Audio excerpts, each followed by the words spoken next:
ਬਿਸਮਿਲ੍ਲਾਹਿਰਰਹਿਮਾਨਿਰਰਹੀਮ। ਅਸਲਾਮੁ ਅਲੈਕਮ। ਜੀ ਆਇਆਂ ਨੂੰ ਰੈਕਸ ਕਿਚਨ ਵਿੱਚ ਸਾਰੇ ਦੋਸਤਾਂ ਨੂੰ ਖੁਸ਼ ਆਮਦੀਦ। ਅੱਜ ਅਸੀਂ ਚਿਕਨ ਵਿੰਗਸ ਬਣਾ ਰਹੇ ਹਾਂ, ਜਿਸ ਤਰ੍ਹਾਂ ਬੜੇ ਬੜੇ ਰੈਸਟੋਰੈਂਟਸ ਬਣਾਏ ਜਾਂਦੇ ਆ। ਬਿਲਕੁਲ ਅਸਲ ਤੇ ਓਰੀਜਨਲ ਰੈਸਪੀ ਹੈ। ਇਨਸ਼ਾਅੱਲਾ ਤੁਹਾਨੂੰ ਬੜੇ ਪਸੰਦ ਆਉਣਗੇ। ਬਣਾਉਣੇ ਵੀ ਬੜੇ ਆਸਾਨ ਹੈ। ਸਭ ਤੋਂ ਪਹਿਲੇ ਅਸੀਂ ਚਿਕਨ ਵਿੰਗਸ ਨੂੰ ਮੈਰੀਨੇਟ ਕਰਕੇ ਰੱਖਾਂਗੇ। ਉਹਨੂੰ ਅਸੀਂ ਮਸਾਲੇ ਲਾ ਕੇ ਅਤੇ 1.5-2 ਘੰਟੇ ਫਰਿੱਜ 'ਚ ਰੱਖਾਂਗੇ। ਅਤੇ ਆਓ ਸ਼ੁਰੂ ਕਰੀਏ। ਚਿਕਨ ਵਿੰਗਸ ਨੂੰ 2 ਚਮਚ ਨਮਕ ਲਾ ਲਓ, 1 ਚਮਚ ਮਿਰਚ ਪਾਊਡਰ ਦਾ, 1 ਚਮਚ ਧਨੀਆ ਪਾਊਡਰ, 1 ਚਮਚ ਅਦਰਕ ਪਾਊਡਰ, 1 ਚਮਚ ਲਸਣ ਪਾਊਡਰ, 1 ਚਮਚ ਸਿਰਕੇ ਦਾ ਅਤੇ 1 ਚਮਚ ਮਸਟਰਡ ਪੇਸਟ ਦਾ।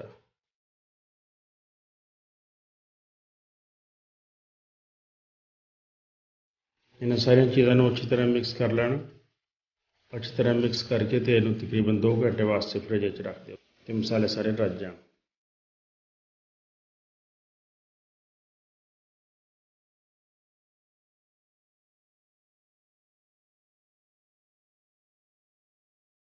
ਹੁਣ ਸਾਨੂੰ ਤਕਰੀਬਨ 2 ਘੰਟੇ ਹੋ ਗਏ ਆ। ਹੁਣ ਅਸੀਂ ਅਗਲਾ ਮਰਲਾ ਸ਼ੁਰੂ ਕਰਦੇ ਹਾਂ। ਮੈਦੇ ਵਿੱਚ ਅਸੀਂ 1 ਚਮਚ ਕਾਲੀ ਮਿਰਚ ਪਾਊਡਰ ਦਾ ਸ਼ਾਮਿਲ ਕਰ ਲੈਂਦੇ ਹਾਂ। ਕਰਕੇ ਅਤੇ ਅੱਛੀ ਤਰ੍ਹਾਂ ਮਿਕਸ ਕਰ ਲਓ। ਸਭ ਤੋਂ ਪਹਿਲੇ ਅਸੀਂ ਇਹਨੂੰ ਮੈਦੇ ਦੀ ਕੋਟਿੰਗ ਕਰਾਂਗੇ ਅਤੇ ਇਸ ਤਰ੍ਹਾਂ ਫਿਰ ਚਿਕਨ ਵਿੰਗਸ ਨੂੰ ਅਸੀਂ ਮੈਦਾ ਕੋਟ ਕਰਾਂਗੇ।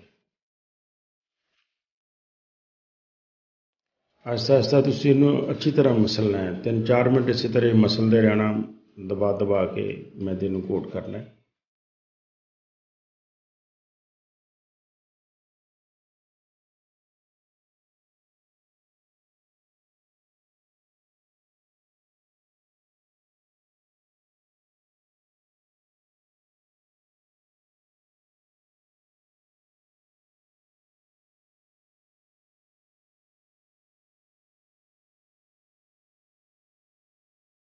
ਉਸ ਤੋਂ ਬਾਅਦ ਫਿਰ ਤੁਸੀਂ ਇਹਨੂੰ ਠੰਡੇ ਪਾਣੀ 'ਚ ਸ਼ਾਮਿਲ ਕਰਨਾ। ਠੰਡੇ ਪਾਣੀ 'ਚ ਪਾਉਣ ਤੋਂ ਬਾਅਦ ਫਿਰ ਇੱਕ ਦਫਾ ਕੋਟ ਕਰਨਾ। ਅੱਛੀ ਤਰ੍ਹਾਂ ਦਬਾ ਦਬਾ ਕੇ ਕਰਨਾ ਹੈ।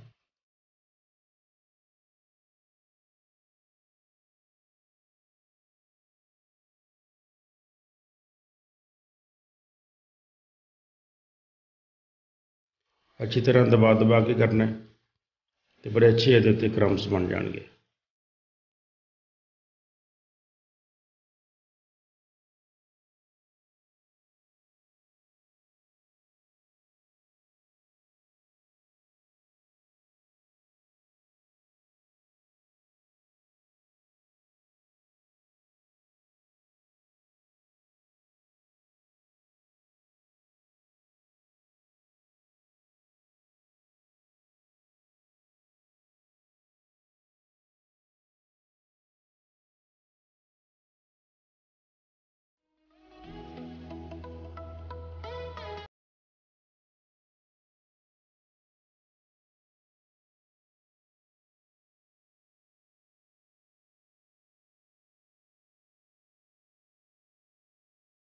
ਦੇਖੋ ਕਿੰਨਾ ਖੂਬਸੂਰਤ ਬਣ ਗਿਆ।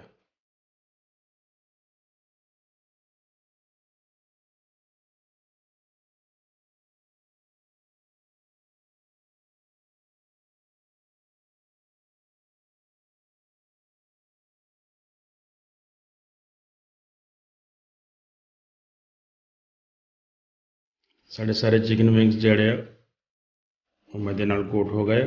ਹੁਣ ਅਸੀਂ ਇਹਨੂੰ ਫਰਾਈ ਕਰਦੇ ਹਾਂ।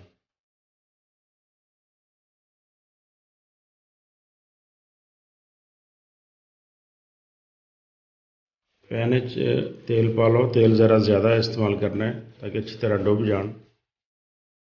ਥੋੜ੍ਹੇ ਤੇਲ ਦੇ ਵਿੱਚ ਕਰੰਬਸ ਅੱਛੇ ਨਹੀਂ ਬਣਨਗੇ। ਤੇਲ ਨੂੰ ਗਰਮ ਕਰ ਲਓ ਅਤੇ ਇਸ ਤਰੀਕੇ ਨਾਲ ਇੱਕ ਇੱਕ ਕਰਕੇ ਪੀਸ ਪਾ ਕੇ ਇਹਨੂੰ ਸਾਰਿਆਂ ਨੂੰ ਫਰਾਈ ਕਰ ਲਓ। ਫਰਾਈ ਹੋਣ ਦਾ ਟਾਈਮ ਤਕਰੀਬਨ 10-12 ਮਿੰਟ ਹੈ। 10-12 ਮਿੰਟ 'ਚ ਇਨਸ਼ਾਅੱਲਾ ਬਿਲਕੁਲ ਅੱਛੀ ਤਰ੍ਹਾਂ ਫਰਾਈ ਹੋ ਜਾਣਗੇ।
साढ़े चिकन विंग्स बहुत अच्छे तैयार हो गए।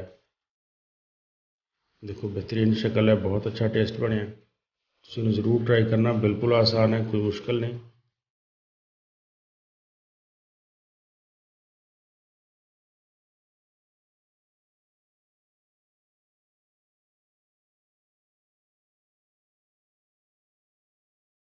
वीडियो देखने का बहुत शुक्रिया। वीडियो अच्छी लगे तो दोस्तों ने जरूर शेयर करो, नाले चैनल को सबसक्राइब कर दो। बहुत शुक्रिया। अस्सलाम वालेकुम।